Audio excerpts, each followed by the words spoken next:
দর্শক বিকেএসপিতে আজ দুর্দান্ত ব্যাটিং করলেন বাংলাদেশের hard hitter batsman Sabbir Rahman. Dhanmondi cricket ক্লাবের বিপক্ষে এদিন অবিশ্বাস্য এক ইনিংস খেলেছেন তিনি। ব্যাট হাতে এদিন শত হাঁকিয়ে ম্যাচের সেরা পুরস্কার পেয়েছেন পার্টিস স্পোর্টিং ক্লাবের অধিনায়ক সাব্বির রহমান। দর্শক ভিডিওটি না টেনে সম্পূর্ণ দেখার অনুরোধ রইল। বিকেএসপিতে আজ ধানমন্ডি ক্রিকেট ক্লাবের বিপক্ষে খেলতে নেমেছে সাব্বির রহমান দল পার্টিস স্পোর্টিং ক্লাব।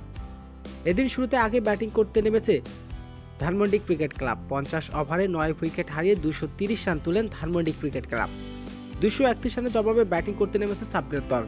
শুরুতে উইকেট হারিয়ে বিভাগে পড়ে যায় পার্টিস স্পোর্টিং ক্লাব। এরপর মাঠে নামে বাংলাদেশের hard hitter batsman Sabbir Rahman. মাঠে নেমে এদিন ইতিহাস করেন তিনি।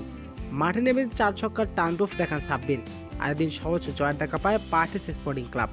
সাব্বির এদিন 120 রানের ইনিংস খেলে সবাইকে চমকে দিয়েছেন তিনি। সাব্বির এমন বিধ্বংসী ব্যাটিং দেখে অবাক বাংলাদেশ ক্রিকেট বোর্ডের ফারুক আহমেদ। হয়তো আবারও জাতীয় দলে ফিরতে পারেন hard hitter batsman Sabbir Rahman. তো দর্শক, সাব্বির রহমানের এমন বিধ্বংসী ব্যাটিং আপনার কেমন লেগেছে?